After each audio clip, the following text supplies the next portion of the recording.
Class में अपन ने कोक्सीडियोसिस की लाइफ साइकिल पढ़ी थी। ये जो लाइफ साइकिल यहाँ पे बनी हुई है आप देख सकते हो, ये पिछली क्लास में मैंने देख ली थी, समझ में आ गई होगी मेरे हिसाब से। एक बार इसको जो पढ़ लेना, थोड़ा समझना, तो ये ज़रूर समझ में आ जाएगी।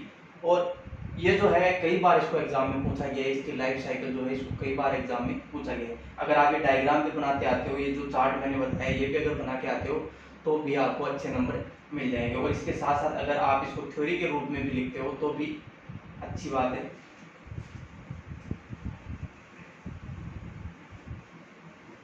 तो इसके अंदर जो लाइफ साइकिल है, इसके अंदर लाइफ साइकिल के साथ साथ इसकी पैथोजेनेसिस भी समझ में आ गई होगी आपको कि ये किसको संक्रमित करती है। ये आंत के अंदर जो कोशिकाएं हैं, आंत की कोशिकाओं को संक्रमित करती है और आंत की कोशिकाओं को धीरे धीरे नष्ट करती रहती है। जो मैंने आपको यहाँ बताया है कि फर्स्ट जनरेशन साइलोन, सेकंड जनरेशन साइलोन, ये कोशिकाओं के अंदर बनते हैं और जैसे इनकी संख्या ज्यादा बढ़ती है तो ये कोशिकाओं को नष्ट करके कोशिकाओं को फटने के बाद शरीर से बाहर निकल जाते हैं।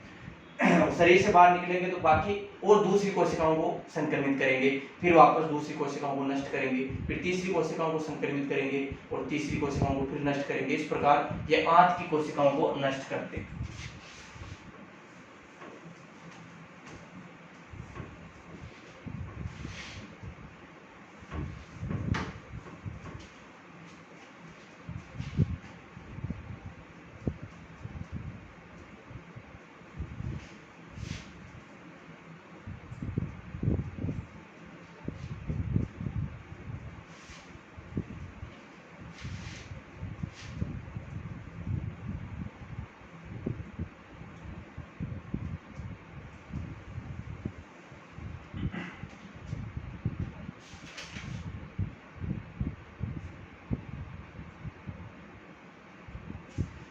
इसका प्री पेटेंट पीरियड होता है 15 से 20 दिन का, यानी कि जो लाइफ साइकिल जो है वो 15 से 20 दिन में पूर्ण होती है। एक पशु की या एक कोक्सीडियोसिस की जो लाइफ साइकिल है वो 15 से 20 दिन में पूर्ण होती है। इसको बोला जाता है pre patent period. Pre patent period, pre patent period ये किसकी बात है? ये है आइमेरिया की, हाँ आइमेरिया की प्री पेटेंट पीरियड कितना होता है? 15 से 20 दिन का। आइसोस्पोरा का ये है जो पीरियड है प्री पेटेंट पीरियड, ये कितना होता है? 8 से 16 दिन का। 8 से 16 दिन का सुअर में 8 से 16 दिन का होता है। और जो आइमेरिया है उसका 15 से 20 दिन होता है कैटल, बफेलो, शीप, गोट के अंदर। सही है। अब कोक्सीडियोसिस में कई बार पशु जो होते हैं संक्रमित होने के बाद खुद ब खुद ठीक हो जाते हैं। क्यों? क्योंकि इसकी जो लाइफ साइकिल अगर एक बार पूर्ण हो गई, फिर लाइफ साइकिल पूर्ण होने के बाद जो पशु जो होता है खुद ब खुद ठीक होने लगता है। लेकिन अगर ये संक्रमण बहुत ही ज्यादा घातक संक्रमण है, बहुत ही ज्यादा संक्रमण है, सही है। घातक संक्रमण कैसे? जैसे कि oocyst की संख्या अगर 4000 पर ग्राम, oocyst की संख्या अगर 4000 पर ग्राम फेसेज के रूप में उपस्थित है, अगर 4000 उपस्थित है तो ये बहुत ही संक्रमण या घातक की स्थिति है। सही है। अगर गोबर के साथ 1 ग्राम गोबर के अंदर 4000 oocyst अगर उसमें नजर आ रही है, उसमें पहचानी जा रही है, तो इसका मतलब ये संक्रमण बहुत ही ज्यादा संक्रमण है। अगर 1000-1500 अगर oocyst देखने को मिले तो वो जो पशु है वो नॉर्मली ठीक हो जाता है। सही है। तो ये हो गया इनके बारे में प्री पेटेंट पीरियड।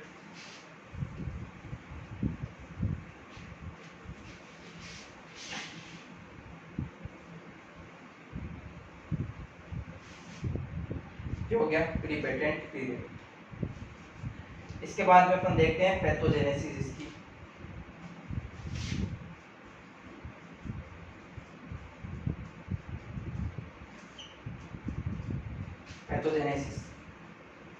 पैथोजेनेसिस की बात करें तो इसके अंदर कोक्सीडिया की कौन सी अवस्थाएं? साइजोंट अवस्था और गेमेटोसिस्ट अवस्थाएं पाई जाती है, जो कि आंत की उपकला को से पहुंचाती है। जो मैंने आपको पहले बता चुका हूँ, आंत की कोशिकाओं के धीरे धीरे नष्ट करती रहती है, जिससे क्या होता है? दस्त उत्पन्न हो सकते हैं।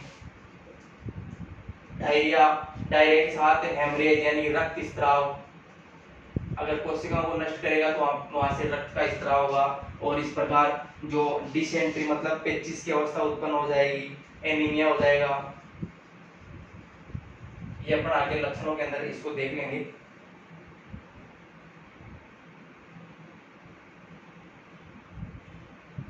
कोक्सीडिया का संक्रमण जो होता है, इसके साथ साथ कोक्सीडिया के साथ साथ जो है अन्य परजीवी जो होते हैं उनका संक्रमण भी हो सकता है, क्योंकि इम्यूनिटी जो होती है धीरे धीरे कम होने लगती है, जिससे बैक्टीरिया, वायरस है, सही है, जिसके अंदर रोटा वायरस मैंने आपको बताया था उसका संक्रमण भी यहाँ पे हो सकता है, सही है। इसके साथ साथ बच्चों के अंदर कोक्सीडियोसिस से कई तंत्रिकीय लक्षण भी देखने को मिल सकते हैं। तंत्रिकीय लक्षण जैसे कि चक्कर आना, सही है, सर को एक जगह घुमाना, एक साइड में करके रखना, या लड़खड़ापन, चल नहीं पाना, वो सारे तंत्रिकीय लक्षण होते हैं, सही है। आइसोस्पोरा, आइसोस्पोरा की बात करें तो आइसोस्पोरा जो है वो जो सुअर जो होता है उसके अंदर सबसे ज्यादा संक्रमण उत्पन्न करते हैं आइसोस्पोरा, वो अपन पहले बात कर चुके हैं, सही है। ये पैथोजेनेसिस उसके साथ साथ ही आ जाती है, जब मैंने आपको लाइफ साइकिल पढ़ाई थी तो लाइफ साइकिल में साथ साथ ही ये पैथोजेनेसिस भी वहाँ पे आ गई। उसके बाद में आते हैं इसके लक्षण, कोक्सीडियोसिस के लक्षण।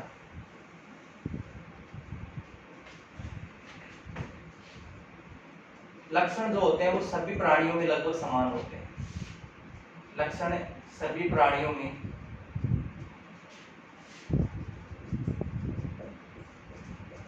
समान लक्षण प्रदर्शित होते हैं। सभी प्राणियों में समान लक्षण प्रदर्शित होते हैं, लगभग समान लक्षण प्रदर्शित होते हैं। जो पोल्ट्री जो होती है उनके अंदर कुछ अलग दिखाई दे सकता है, थोड़ा बहुत अलग उसके अंदर हो सकता है, बाकी अपन बात करें तो सभी प्राणियों में लगभग समान लक्षण इसके द्वारा प्रदर्शित किए जाते हैं। अब कौन कौन से लक्षण है वो देख लेते हैं। सबसे पहला, पानी जैसे पतले दस्त, पानी जैसे पतले दस्त उत्पन्न होना, सही है। इसके साथ साथ जो दस्त है वो बदबूदार हो सकते हैं, जिनमें बदबू आ सकती है, श्लेष्मा युक्त हो सकते हैं। श्लेष्मा युक्त मतलब मल के साथ या दस्त के साथ श्लेष्मा भी आ सकता है। रक्त युक्त हो सकते हैं, जिनके अंदर रक्त भी हो सकता है, जिसे डिसेंट्री कहा जाता है, मतलब डायरिया के साथ रक्त उपस्थित होता है तो उसको डिसेंट्री कहा जाता है। पहला लक्षण तो ये हो गया। दूसरा, शुरुआती रूप में हल्का बुखार, शुरुआत की अवस्था में, शुरुआत में हल्का बुखार, शुरुआत में हल्का बुखार हो सकता है, सही है। इसके अलावा पूंछ के ऊपर, पशु की जो पूंछ है, पूंछ पर रक्त युक्त दस्त लगे होना,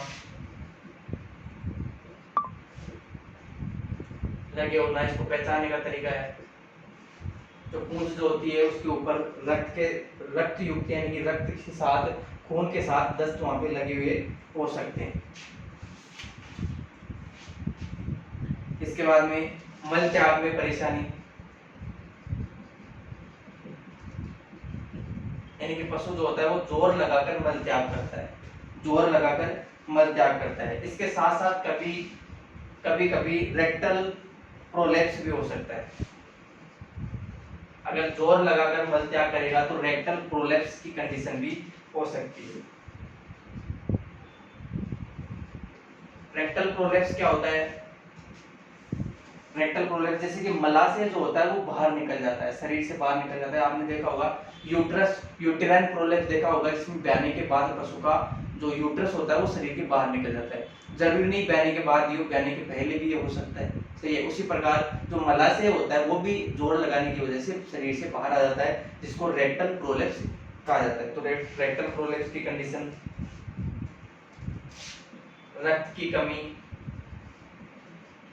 कमी हो सकती है, क्योंकि डायरिया के साथ, दस्त के साथ खून आ रहे हैं तो रक्त की कमी भी हो सकती है। शरीर में तरल की कमी, तरल पदार्थ की कमी, शरीर में तरल पदार्थ की कमी, सही है। इसके बाद में श्लेष्मा झिल्लियों का हल्का पड़ जाना,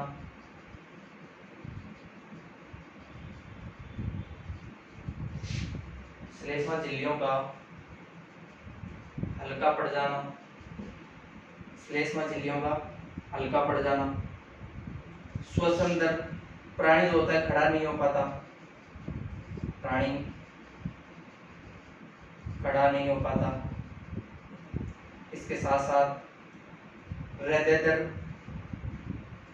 हृदय व श्वसन दर का बढ़ना, हृदय दर और श्वसन दर का बढ़ना। भूख में कमी, भूख में कमी। प्राणी जो होता है वो सुस्त हो जाता है, सुस्त व तनाव में आ जाता है।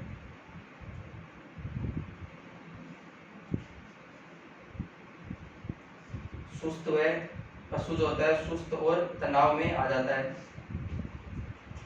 सुस्त व तनाव में आ जाता है। शरीर भार में कमी,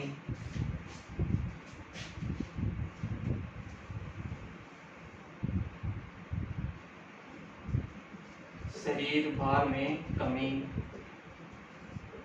शरीर भार में कमी देखने को मिलती है। कमजोरी, पशु जो होता है वो कमजोर हो जाता है। कभी कभी रोग बिना किसी उपचार के ठीक हो जाता है, कभी कभी रोग बिना किसी उपचार के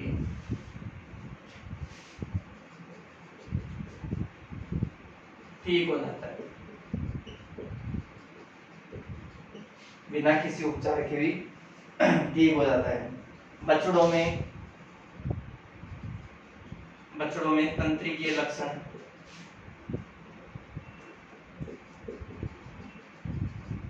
बछड़ों में तंत्रिकीय लक्षण देखने को मिलते हैं। तंत्रिकीय लक्षण जैसे कि मैंने बताया आपको, अति संवेदनशीलता, मांसपेशियों में कंपन, चक्कर आना, बेंगापन, सिर को एक तरफ घुमा लेना, सही है, मृत्यु। ये सब जो है वो एक्यूट कोक्सीडियोसिस में देखने को मिलते हैं। एक्यूट कोक्सीडियोसिस, एक्यूट कोक्सीडियोसिस में ये चीजें आपको देखने को मिलेगी। मेमनों में ये सारे लक्षण के साथ साथ पेट दर्द, मेमनों में पेट दर्द, पेट दर्द, सही है। ऊन का क्षय होना, ऊन का क्षय मतलब धीरे धीरे उसके बाल झड़ना, तो ऊन जो है वो धीरे धीरे झड़ जाती है। पशु का लेट जाना, पशु जो होता है वो लेट जाता है, और मृत्यु भी हो सकती है, मेमनों में मृत्यु भी हो सकती है। सुअर की बात करते हैं तो सुअर में 5 से 15 दिन के जो बच्चे हैं, 5 से 15 दिन के बच्चों में सबसे ज्यादा होता है, बच्चों में सर्वाधिक।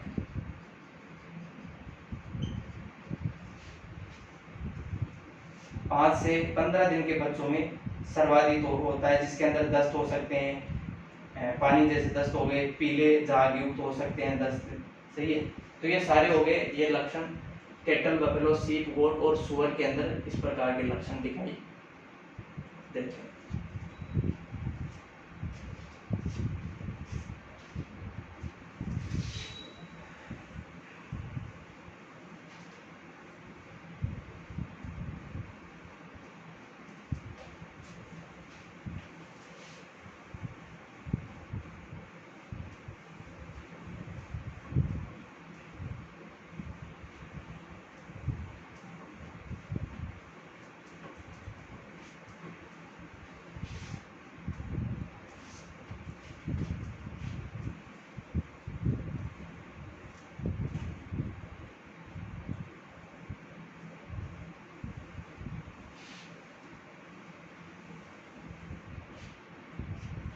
नेक्स्ट आता है इसमें मुर्गियों में।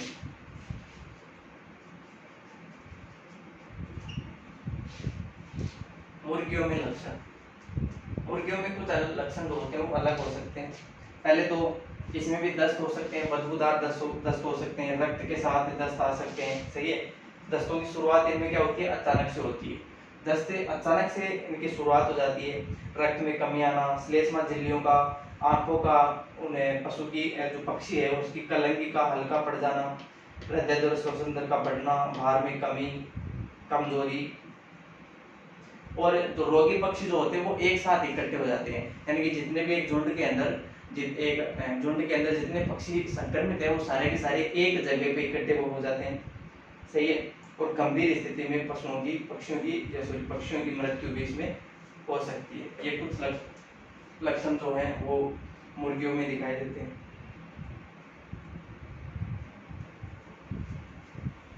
नेक्स्ट आता है इसका डायग्नोसिस।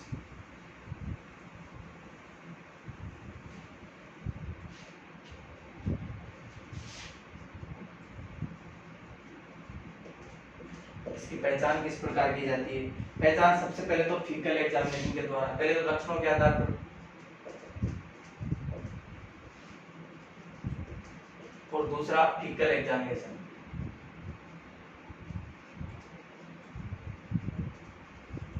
यानी कि मल का परीक्षण किया जाता है, मल परीक्षण किया जाता है जिसके अंदर आपको उस शिष्ट देखने को मिलेगी।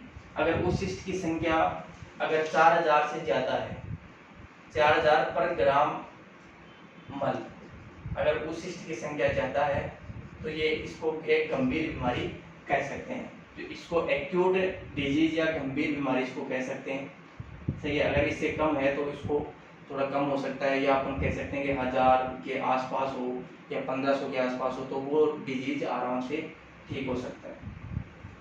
तो ये हो गया इसका डायग्नोसिस। नेक्स्ट आता है डिफरेंशियल डायग्नोसिस, विभेदीय पहचान।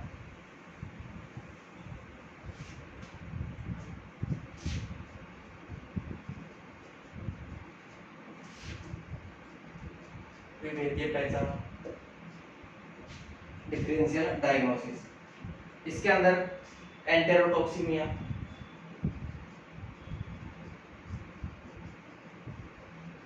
एंटेरोटॉक्सीमिया भी रक्त के साथ इसमें दस्त उत्पन्न होते हैं, सही है। इसके अलावा काफ सोर, जो अपन पहले पढ़ चुके हैं काफ सोर के बारे में। Parasitic infection, other parasitic infection,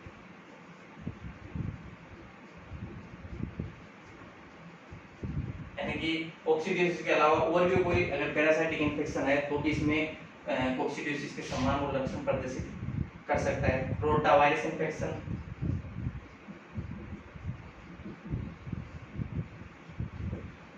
rotavirus infection, enteric colibacillosis. ये रोटावायरस इन्फेक्शन जो है ये पिग और हॉर्स में ज्यादा होता है, पिग एंड हॉर्स में, पिग एंड हॉर्स के अंदर ये देखने को मिलता है। एक है नेक्स्ट है एंट्रिक कोलीबैसिलोसिस,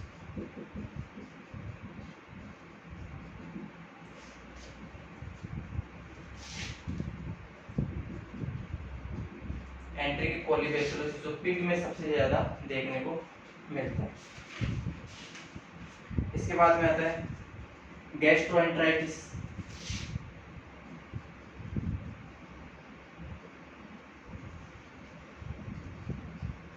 जो कि पारो वायरस के द्वारा होता है, तो ये गैस्ट्रोएंटेराइटिस पिग के अंदर होता है। ये पिग के अंदर इसके कुछ लक्षण दिखाई देते हैं। एक है साल्मोनेलोसिस, हॉर्स के अंदर इसके लक्षण दिखाई देते हैं। तो ये हो गया इसका विभेदीय पहचान। क्या है विभेदीय पहचान?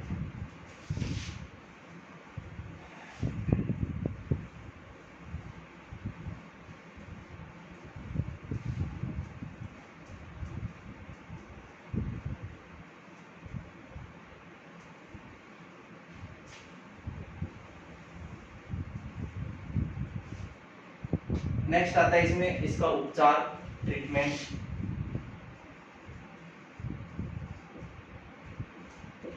इसका कोई स्पेसिफिक ट्रीटमेंट नहीं है।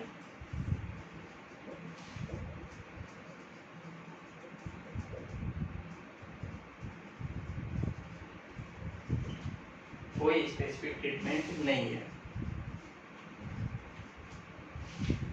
किसी प्रकार का कोई स्पेसिफिक ट्रीटमेंट इसमें नहीं है। इसके अलावा कोक्सीडियोसिस के नियंत्रण के लिए इनको कोक्सीडियोस्टेट ड्रग्स दी जाती है।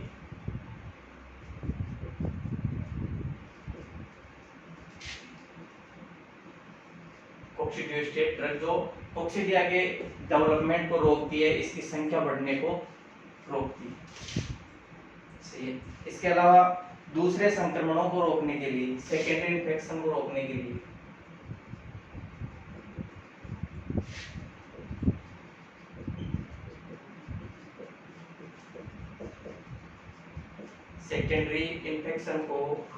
लिए कुछ ड्रग्स यहाँ पे दी जाती है। सल्फाडिमिडीन,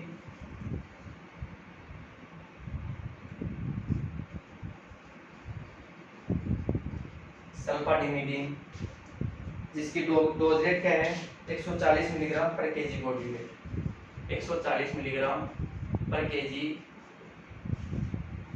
बॉडी वेट ओरली, यानी मुख के द्वारा इसको दिया जाता है। इसके अलावा मोनेंसिन ड्रग्स दे सकते हैं, जिसकी डोज रेट कितनी है 2 मिलीग्राम पर केजी बॉडी वेट, 2 मिलीग्राम पर केजी बॉडी वेट मोनेंसिन। इसके अलावा एम्प्रोलियम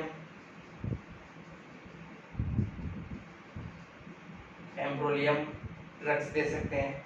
एम्प्रोलियम ड्रग्स, इसकी डोज रेट कितनी होगी 10 मिलीग्राम पर केजी बॉडी वेट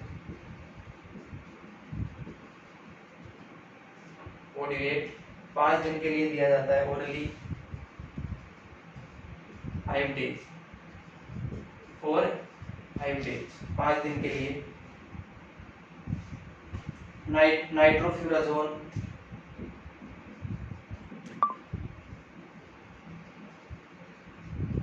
नाइट्रोफ्यूराजोन दे सकते हैं 15 मिलीग्राम पर केजी बॉडी वेट,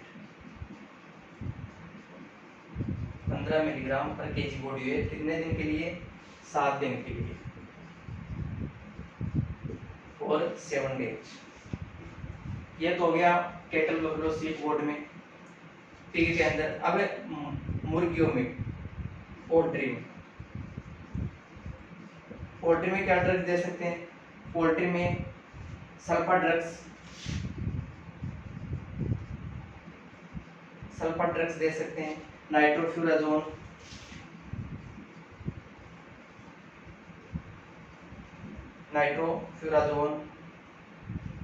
क्लोपिडोल, ये सारी ड्रग्स के नाम है। एम्प्रोलियम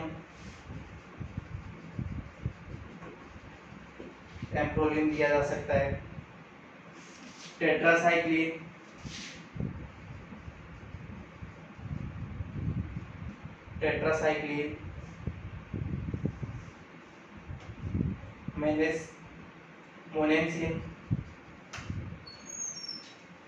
मोनेंसिन अपन इसमें दे सकते हैं। सही है, ये पोल्ट्री में। इसके अलावा रोबेनिडीन,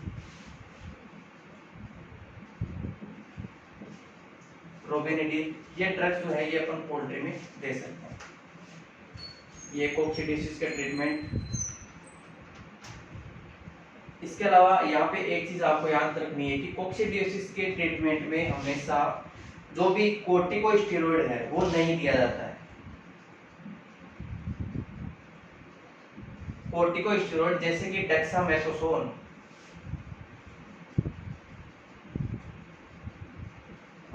कोक्सीडियोसिस में डेक्सामेथासोन जो है वो नहीं दिया जाता है। इसको नहीं दिया जाता है, ये ध्यान रखना है आपको। जो कोर्टिकोस्टेरॉइड ड्रग्स जो होती है जैसे कि डेक्सामेथासोन, और भी कई ड्रग्स आती है जो कोर्टिकोस्टेरॉइड का नाम से जानी जाती है, तो उनको नहीं दिया जाता है क्योंकि ये क्या करता है, ये सब क्लिनिकल डिजीज को एक्यूट में बदल देता है, मतलब रोग को और ज्यादा घातक कर सकता है। अगर आप कोक्सीडियोसिस की में ट्रीटमेंट में कोर्टिकोस्टेरॉइड अगर देते हो तो वो नॉर्मल डिजीज को भी हाई घातक या बहुत ही ज्यादा फेटल डिजीज या घातक डिजीज में परिवर्तित कर सकता है। इसलिए कोर्टिकोस्टेरॉइड जो है वो इस कोक्सीडियोसिस में नहीं दिया जाता है। ये हो गया इसका ट्रीटमेंट।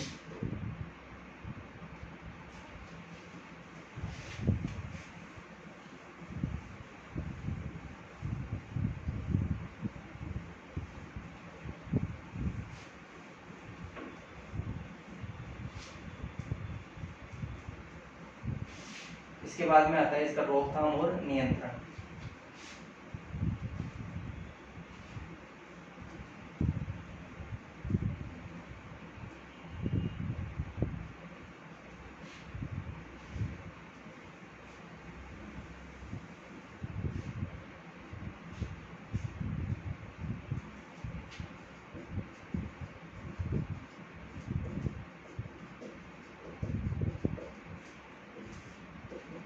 रोकथाम व नियंत्रण। रोकथाम व नियंत्रण के अंदर पशुशाला की साफ सफाई अच्छे से रखो, सही है। संक्रमित पशुओं को अलग रखना चाहिए। इनका जो फेसेस जो है मल है उसका डिस्पोजल, उसका निस्तारण अच्छे से करना चाहिए। पशु को जो है वो खाली चारागाहों के अंदर नहीं भेजना चाहिए। अगर इस स्थिति में आपको अगर मालूम है कि कोक्सीडियोसिस का कोई जीव, कोई पशु आपके इस हर्ड के अंदर है, सही है, तो पशुओं को जो है वो चारागाह में नहीं भेजना चाहिए, सही है। इसके अलावा पशुओं के जो खाद्य पदार्थ है, खाद्य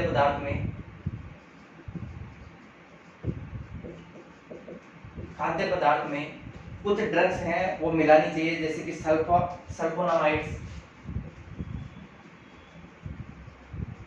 सल्फोनामाइड्स जो है वो पशुओं के ड्रग्स में, सॉरी, पशुओं का जो भोजन है, खाद्य पदार्थ है, उसमें मिलाना चाहिए। ये मिलाना चाहिए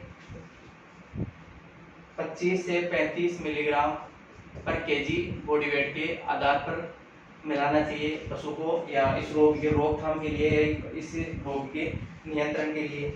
इसके अलावा मोनेंसिन मिलाना चाहिए भोजन के अंदर। मोनेंसिन किस डोजेज में मिलाना चाहिए? 16 से 33 मिलीग्राम पर टन, सॉरी ये मिलीग्राम नहीं, ये ग्राम है। 16 से 33 ग्राम प्रति टन, यानी कि 1 टन फीड के अंदर 16 से 33 ग्राम मोनेंसिन मिलाना चाहिए पशुओं को खिलाने वाले फीड में। इसके अलावा लेसालोसिड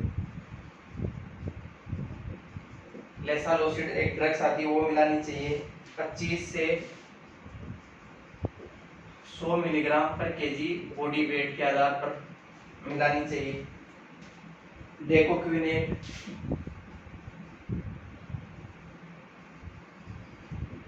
डेकोक्विनेट मिलानी चाहिए 0.5 से 1 मिलीग्राम पर केजी बॉडी वेट के आधार पर इसको मिलाना चाहिए।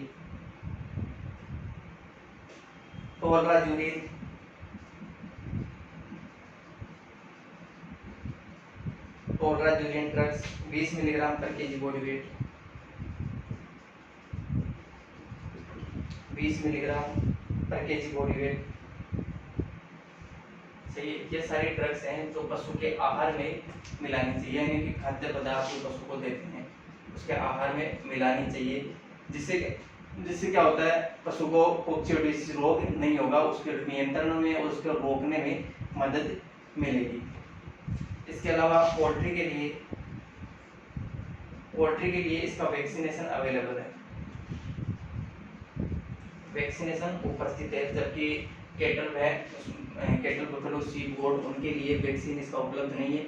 उनके रोकने का यही तरीका है कि उनके ड्रग्स के अंदर, सॉरी उनके भोजन के अंदर, आहार के अंदर ये सारे ड्रग्स मिला के उनको आहार खिलाना चाहिए। ये हो गया कोक्सीडियोसिस कंप्लीट, और इसके साथ साथ प्रोटोजोआ जनित रोग भी कंप्लीट।